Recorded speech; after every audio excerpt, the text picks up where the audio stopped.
Cream.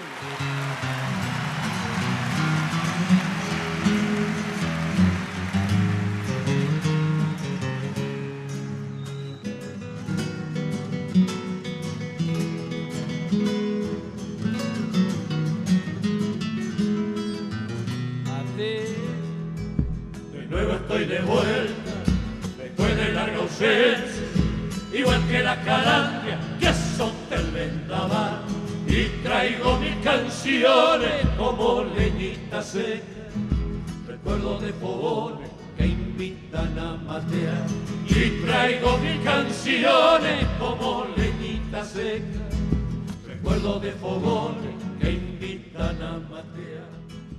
Estamos nuevamente en el programa Historias Patrias Contadas y Cantadas, y realmente hoy vamos a cambiar un poco el tópico de la programación para incurrir en una materia absolutamente distinta a la historia convencional. Resulta que cuando hablamos de historias patrias parece que nos referimos únicamente a la política, a las instituciones, a los hombres que han ocupado sus vidas en estos quehaceres. Sin embargo, ¿qué sería de la historia sin la gráfica, sin la fundamentación que mediante la pluma, mediante el pincel, ha permitido que llegara hasta nuestros días el conocimiento no solamente de los caracteres, sino de las costumbres, la indumentaria, las diversas facetas del hombre a través de la historia? Y quiero anticiparles, soy absolutamente ajeno al arte de la pintura, pero me gusta la pintura. Y como amante de la pintura, me tomé el atrevimiento y me tomo el atrevimiento de compartir con ustedes algunos antecedentes de la pintura argentina. Y no solamente o no conforme con ello, también me tomo el atrevimiento de compartir con ustedes una inquietud que hace un poco a la intromisión histórica. La historia se entromete en los personajes para mostrarnos los personajes tal cual son. Y desde que vine a Corrientes, siempre me impactaron dos cosas de la naturaleza correntina, del río Corrientes al norte. Una, la profusión de los lapachos. Los lapachos rosados que a Corrientes la caracterizan dentro de las provincias argentinas. Si ustedes miran actualmente a la ciudad de Corrientes desde el puente, viniendo desde Resistencia, podrán observar esa costanera preciosa, plagada de lapachos en flor, tantas veces cantadas por los poetas correntinos. Conociendo Tucumán, la profusión de los lapachos es distinta. Allí prevalece el lapacho amarillo y también el lapacho blanco, yendo un poco más al norte. Y el otro detalle que me llamó la atención, paseando, curioseando por las salas de exposición, por los diarios de Corrientes y por diversas casas que tienen el privilegio de contar con uno de ellos, me encontré con los cuadros que representaban esos lapachos en flor. Los cuadros quizás más ilustrativos del paisaje tan sereno de Corrientes. En sus aguas, en sus verdes, en sus tardes otoñales, primaverales, en sus siestas estivales, están representados en los cuadros de don Carlos Longa. Pasó el tiempo con mucha timidez, por supuesto, nunca intenté acercarme a esta figura, que siempre la veía desde lejos, caminando con un aire de maestro antiguo. Con su señora, con su familia, siempre caminando él y mirando como desde arriba cada uno de los pequeños detalles del paisaje correntino que después los lleva tan magistralmente a sus telas. Así que hoy en Historias Patrias Contadas y Cantadas tendremos realmente la alegría de presentarles a ustedes y para mí de compartir con ustedes una charla con don Carlos Longa, el pintor de los lapachos, aquí en su casa, a la cual, con la modestia que lo caracteriza a él, a su distinguida familia, nos permite hoy encontrarnos.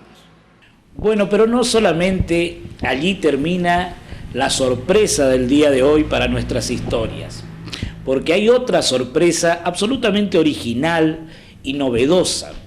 Hoy traeremos en la parte cantada de nuestras historias una escenificación de una comedia que está representada por dos jovencísimos actores de aquí de Corrientes que han salido a la palestra en estos últimos días. Y allí sí no me animo ni me atrevo siquiera a opinar. Pero el arte es así, el arte gusta por el alma que se acerca a contemplarlo. Y esa contemplación me gustaría compartirla con ustedes. Pero vamos a nuestro invitado de lujo. Don Carlos Longa, buenas tardes, muchas gracias por permitirnos estar en su hogar. Buenas tardes, doctor Alegre. Aquí tengo el placer de recibirlo a ustedes en mi humilde atelier. Corría el año 1937 y yo cursaba el 6º grado en la escuela graduada número 1, Manuel Belgrano. Y una maestra de esa época, viendo mis trabajos de dibujo, me insinuó que podía ingresar a estudiar dibujo y pintura en la Academia de Bellas Artes Josefina Conte.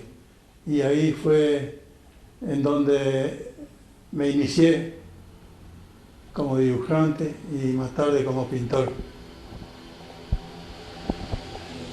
Tuve de profesor en la academia al Marcial Prieto durante 7 años, 1 año de preparatorio y 6 años más. En el último año hicimos el retrato de una modelo viviente en el término de 2 sesiones, una a la mañana y otra a la tarde. Teníamos que más o menos terminar el examen que duraba un día. En esos exámenes era un invitado de honor el profesor José Negro, y que participaba en la composición de las mesas examinadoras. Y ahí tuve el gusto de conocerlo, a este gran maestro correntino, que ya era un artista formado, y yo apenas en esa época tenía 17 años aproximadamente, y conversábamos animadamente sobre el arte, y que era su pasión. Él era empleado del Ministerio de Obras Públicas de la Nación, y con él también tuve la suerte de compartir la decoración de una carroza en el barrio sur, en mi barrio, en donde yo vivía junto a mi familia. Y él también tenía su vivienda en la cercanía. Y los vecinos, la comisión, nos invitó para que decoráramos. Es una carroza referida a la temática del irupé, que es una flor preciosa de nuestra región. Y ahí aprendí mucho de este gran maestro correntino, que ya era un profesor formado y de jerarquía en esta región. Era en la época en que los corsos correntinos se estaban insinuando a través de los distintos barrios, que presentaban cada barrio su humilde carroza con sus comparsas y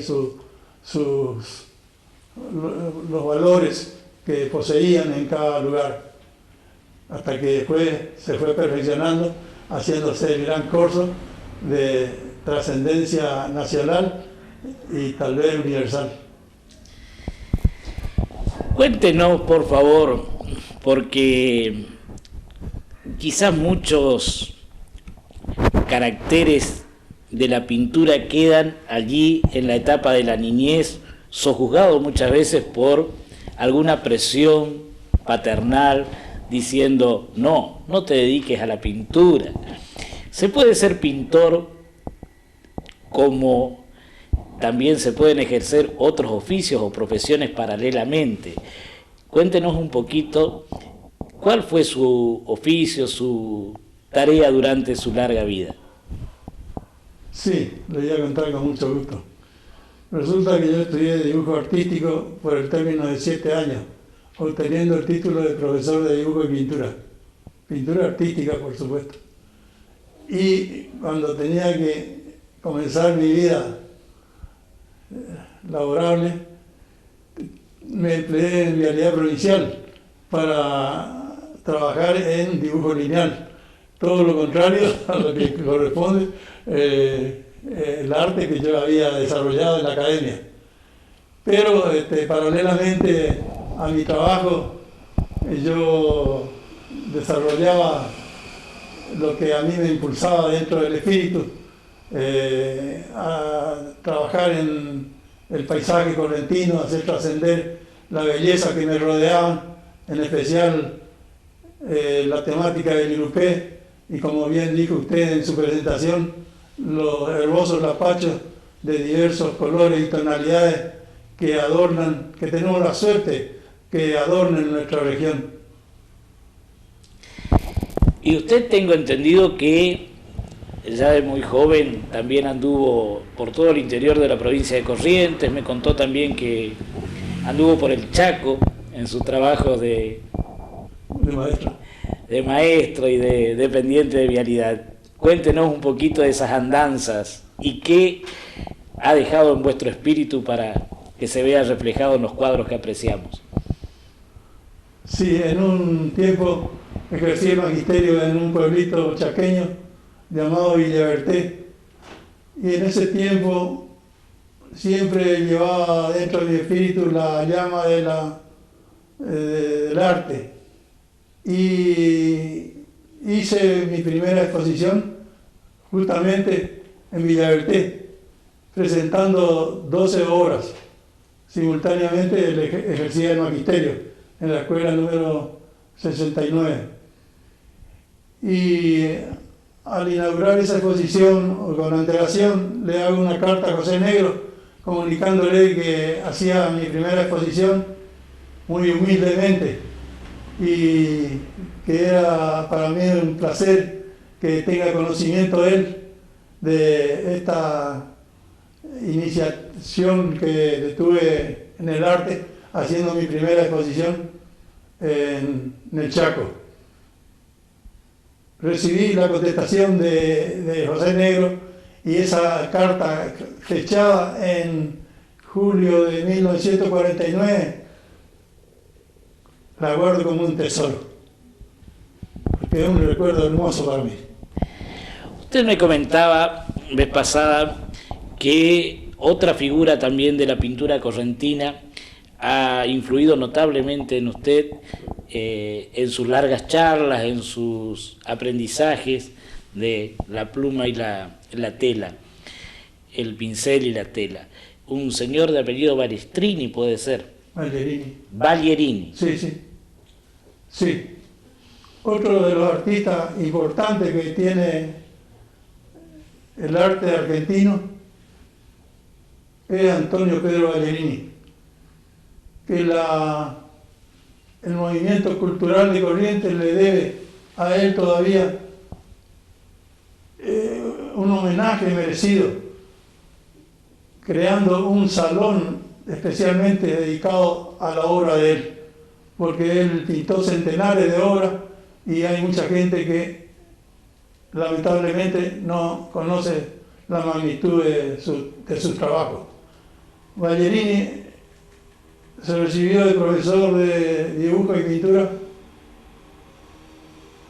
en Rosario, era oriundo de Goya y tuvo su periodo de perfeccionamiento en la Academia de San Marcos en Florencia. Luego viene acá y a desarrollar su arte en Corrientes, siendo profesor de la Escuela Normal de Maestros José Manuel Estrada de dibujo.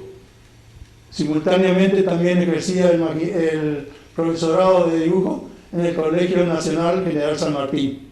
Y ahí tuve la suerte de también de conversar mucho con este profesor, especialmente en las vacaciones, que yo era un invitado de honor de él en su casa, que quedaba en ese entonces por la calle Avenida de España, al 1060. Y me parece que esta casa existe todavía porque la señora de él, al fallecer él, donó para un bien, para el bienestar de los jóvenes correntinos. Me parece que hizo una donación al gobierno. Ahí en el atelier de Ballerini pinté 3 obras importantes para mí, bajo la dirección de él. 2 carbonillas, uno de perfil y otro de frente, de un hermano mío que lo llevaba como modelo, y un óleo de una hermana mía también que llevé como modelo en la casa de él, que hasta ahora ese óleo existe, pero lamentablemente las carbonillas se perdieron a través del tiempo con motivo de que yo viajé al interior y me quedé en esquina. Esas obras fueron perdiéndose en el tiempo y en el espacio. Realmente un gusto, y destaco la modestia, la enorme memoria, porque realmente me sorprendió la capacidad de memoria que tiene el señor Carlos Longa. Él nos suele siempre ratificar que recuerda muchas anécdotas, y anécdotas vividas por él, que reflejan muchas veces el carácter y la personalidad de cada uno de los artistas que él ha tenido la dicha de compartir algunos de sus momentos. Él me contaba la vez pasada algunas anécdotas justamente de este señor Ballerini que lo tornaban muy particular. Y él tiene esa picardía que es propia del hombre de campo, del correntino de antes, cuando aún todavía no había televisión, no había radio. Entonces la narrativa, la capacidad oratoria era un arte. Maneja de la misma manera el arte narrativo, picaresco, que el pincel y la pintura. Así que ahora, don Carlos Longa, vamos a tener la dicha también de compartir un momento de otro arte muy afín a la pintura, otra manera de pintar el género humano, que es el teatro. 2 jóvenes que realmente para la ciudad de Corrientes es un orgullo tenerlos, y es más que nada un incentivo para aquellos que deseen iniciarse en el arte escénico. Así que tras una pausa vamos a gozar en su casa, al cual nos tomamos el atrevimiento de irrumpir una pequeña obra de teatro que fue presentada hace muy poco tiempo en las salas e inclusive en la legislatura de aquí de Corrientes. ¡Ah! ¡Qué lindo todo tu paisaje! ¿Esto se ve en la Capi? ¿En Corrientes Capital? ¡Ah! ¡Qué lindo todo el apacho! ¡Ah! Parece un sueño, ¿eh? ¿Usted lo pintó? Sí. Pero mi hija, cuesta convencer a Yapandú para ir a la capital, ¿eh? Mira dónde te traje. Mira todo lo que es Corrientes. ¡Todo el apacho! Ahí tú vas a vivir vos. ¡Sí! Si es que le vendés la tierra al Winterproof, ese. ¿Sí? Si lo convenzo a niña Pandú. ¿Sabes lo que te traje? ¿Qué? Lo que te hacía falta, mi hija. Cola de iguana macho. Esto que te va a costar más caro, mi hija. No sabes lo que me costó conseguirla. ¿Y usted dice que va a servir? ¿Que va a cambiar niña Pandú? ¿Y qué tal no, mi hija? Mira, vos le tenés que hacer con el resto que te traje. ¿Lo tenés, pa? Bien escondido lo tengo. Mejor así, mija. Y asegúrate que él no se entere, porque esto es secreto profesional, Toma. ¿Sabes lo que tenés que hacer con eso? ¿Qué tengo que hacer? La hace hervir bien calentito. Le pone lo preparado en un tecito. Con alguna hierbita de monte. ¿Qué sé yo? Menta, polillo u orégano. ¡Orégano! Ese le gusta a mi ñapandú. Pero es rico de más. Sí, se lo va a tomar todito. A ver cómo lo toma y santo remedio. Adiós Pacá, Guanaguazú, adiós Canoa y Estero. Una vida nueva, mija. ¿En la capi? En Corriente Capital, que te estoy diciendo, mija. ¿Con la Pacho? Con todo esto, mija. ¡Ah! ¡Ay, qué linda que la capi! ¡Qué linda la capital! Ropita para la guaina, pulserita para adornar. Gente feliz y contenta, perfume para comprar. Un marido que te quiera y que te deje gastar. ¡Ay, qué linda que la capi! ¡Qué linda la capital! Yendo un poco al siglo XIX, encontramos en la pintura argentina realmente artistas que nos han dejado reflejado en el cartón, en la tela, no solamente momentos, sino escenas campestres, rasgos típicos de los pobladores del Río de la Plata y del interior de nuestra colonia y nuestras provincias unidas del Río de la Plata. Lo tenemos a Ezek Vidal Emerick, que nos pintó aquel famoso carrito aguatero que hasta ahora nos recordamos en cada uno de los actos patrios. A don Carlos Enrique Pellegrini, un tano francés, padre del después presidente de la República Argentina y fundador del Banco Nación, don Carlos Pellegrini. Carlos Pellegrini, ingeniero, pintor, no solamente que dejó monumentos históricos ya hoy en Buenos Aires, sino también esa pintura del Cabildo que refleja el acto del 25 de mayo con los paraguas y la llovizna permanente. Lo tenemos a Carlos Morel, que nos dejara realmente figuras coloniales y de la etapa de nuestras provincias unidas del Río de la Plata, que son ejemplificadoras del modo de vida que tenían los pobladores en aquella época.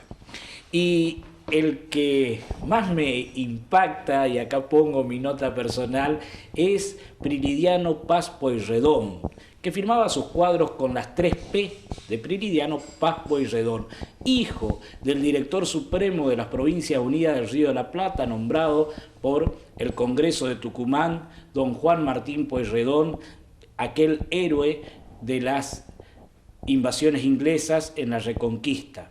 Don Juan Martín de Pueyrredón, aquel que colaboró tan activamente con San Martín durante la formación del Ejército de los Andes. Prilidiano Pueyrredón nos dejó el cuadro de Manuelita Rosas, nos dejó escenas campestres de la pulpería, de la parada en el ombú, que realmente son cuadros maravillosos, dignos de ser vistos y contemplados y ser tenidos en cualquier galería.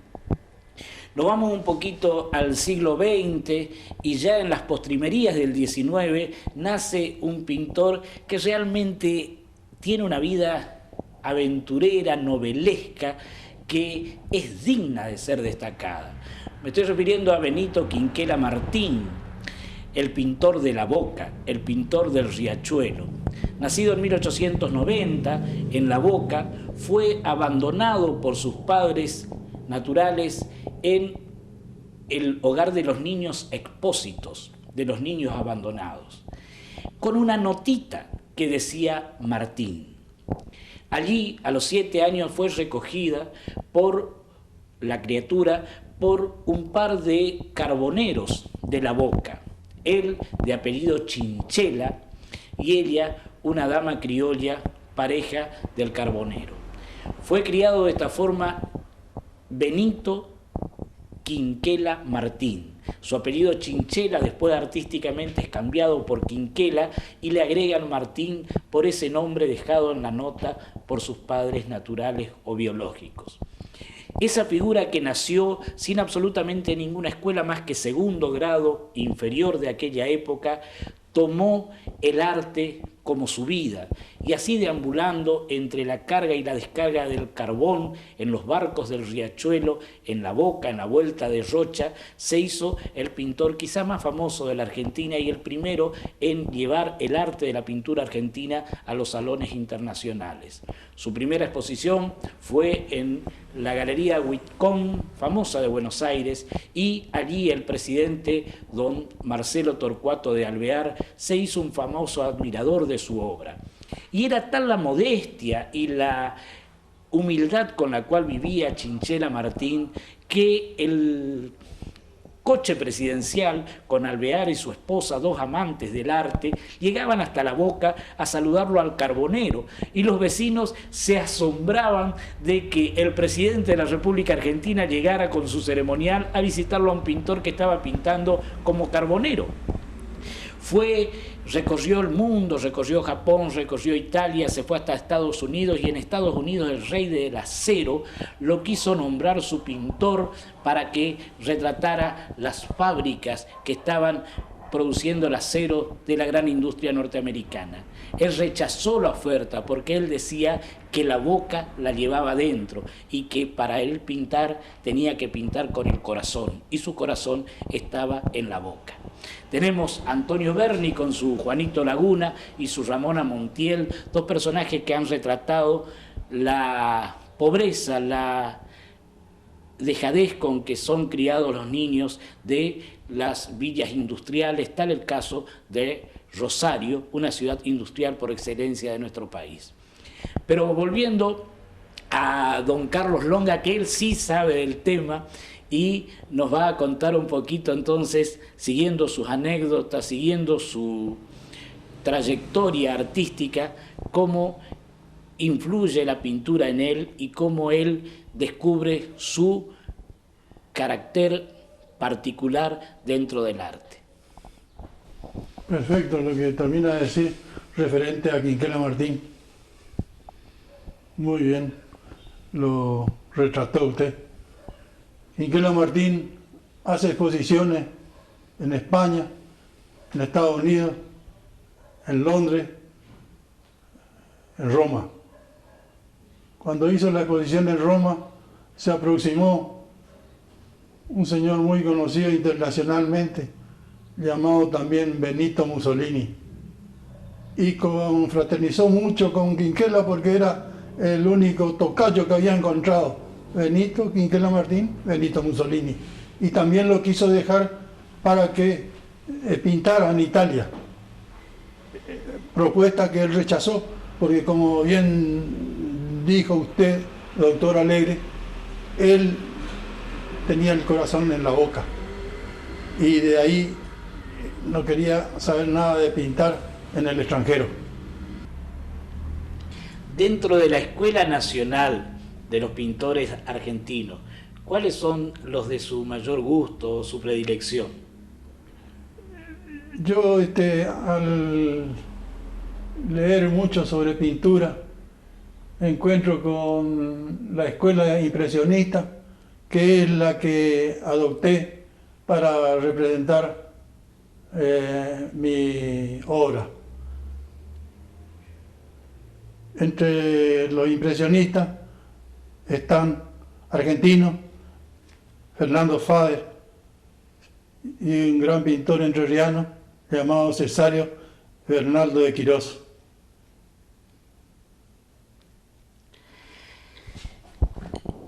Conversando la vez pasada con usted, me comentó justamente de este pintor entrerriano. Traigo a colación a Blanes, el pintor de Urquiza, que también fue tan bien tratado y tan bien tenido en el salón que tenía Urquiza en San José, que permitió que Juan Manuel Blanes desde allí pudiera catapultar su obra.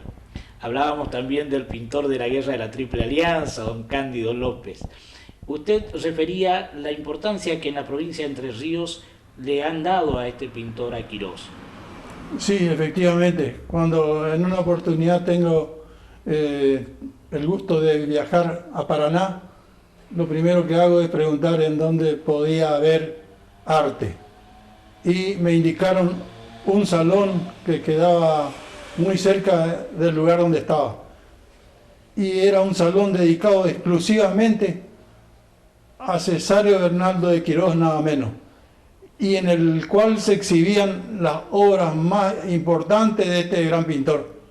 Estaban su colección de los gauchos, obras que expuso en Europa, en Estados Unidos, en Brasil y en otros lugares.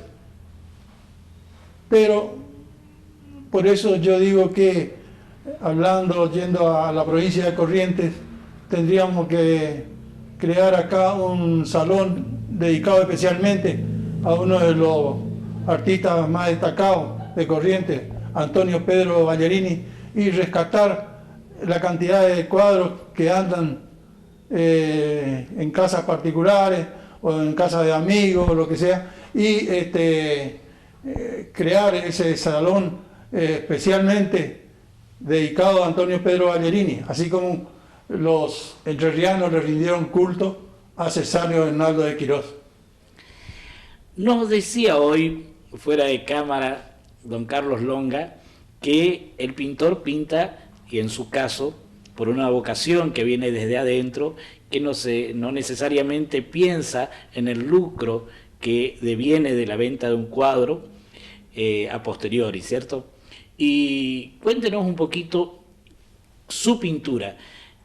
¿Usted qué buscó reflejar y qué refleja en ella? ¿Qué es lo que a usted le atrae pintar de nuestro medio? En general, la temática que abordo es el paisaje correntino.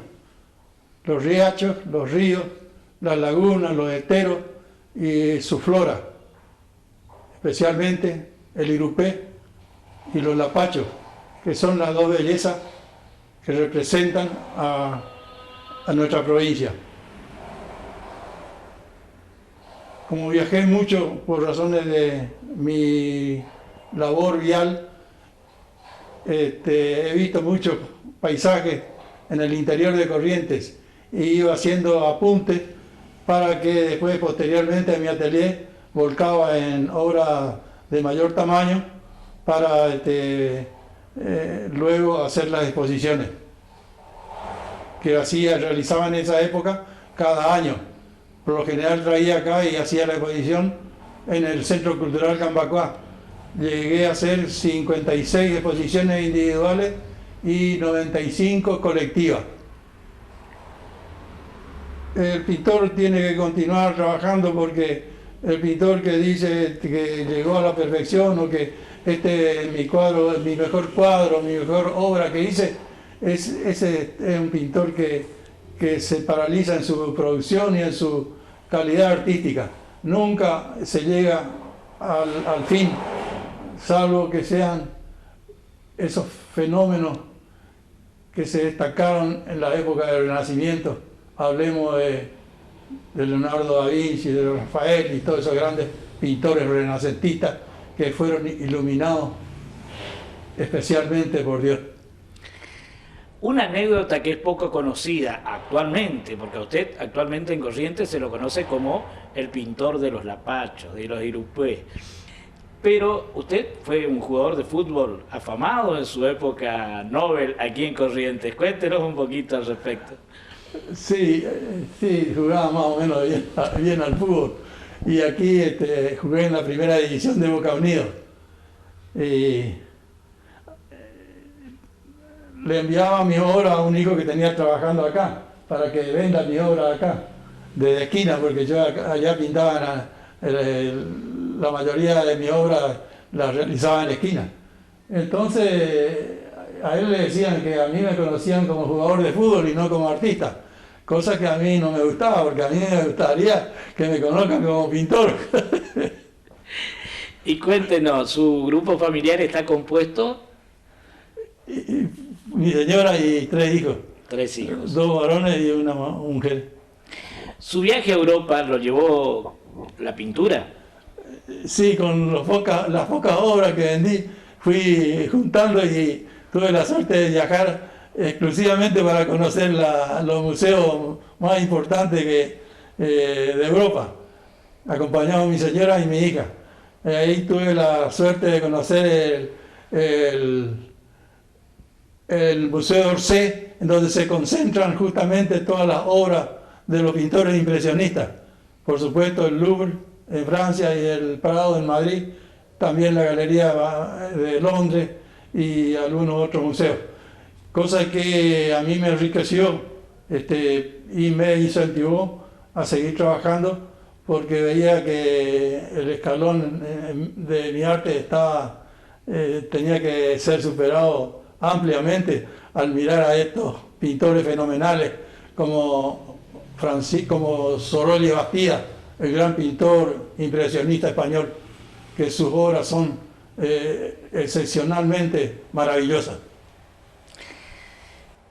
En la gama de los colores, los pasteles predominan en su obra. ¿Cuáles son sus colores preferidos? Usted tocó un punto muy importante, porque yo tenía dos profesores, Marcial Prieto, Antonio Pedro Ballerini, tres mejor dicho, en la Academia Marcial Prieto, y otros dos profesores, José Negro y Antonio Pedro Ballerini. José Negro utilizaba colores violentos, oscuros, porque él decía que estábamos en zona de tórrida, en donde el sol se inserta con vigor, así que los colores tienen que ser intensos. En cambio, Ballerini decía que él utilizaba colores gamas muy sutiles, muy suaves. Ya eso era la forma de pintar de él. Pero yo lo escuchaba a los dos profesores, y como yo no poseía los dones que tenían ellos, yo adoptaba una tercera posición, vale decir, utilizaba toda la gama de colores, intensos y suaves, que me facilitaban la ejecución de mi obra. ¿Pintor se nace o pintor se hace? ¿O se nace y se hace? Creo que se nace en primer término y después se perfecciona, porque todos estos grandes pintores que hemos citado, hablemos de Quinquela Martín, de Cesario Bernardo de Quirós, de Ripamonti, de Pío Colivadino, etcétera, etcétera, todos tienen su periodo de perfeccionamiento en Europa. Si uno los lee a ellos, se han ido a perfeccionar. Indudablemente que ellos han nacido con la llama encendida del arte, pero era necesario el perfeccionamiento en los lugares apropiados para perfeccionar su arte. De las múltiples lecturas, seguramente usted conoce todas las definiciones que se pueden haber dado acerca de la pintura como arte sublime. ¿Qué definición adopta usted para la pintura? Lo que dijo el gran pintor de la Boca, porque además soy boquense de alma, de la época de Yutri, Balusi, el chaqueño, Domingo da Guía, el brasileño. De esa época soy boquense y adopto el dicho del gran maestro Benito Quinquela Martín, que el pintor puede realizar su obra en cualquier lugar del universo, pero en donde resulta ella auténtica es cuando lo hace en el lugar donde lo vio nacer, crecer, vivir y tal vez sufrir. Muchas gracias, Juan Carlos Longa, y realmente es un honor haber sido aceptado acá en su casa para compartir esta nota, y realmente creo que es un gusto compartir con los televidentes de nuestro programa Historias Patrias Contadas y Cantadas. Le agradezco a usted y a su colaborador, que tiene también el arte de fijar todas estas emociones.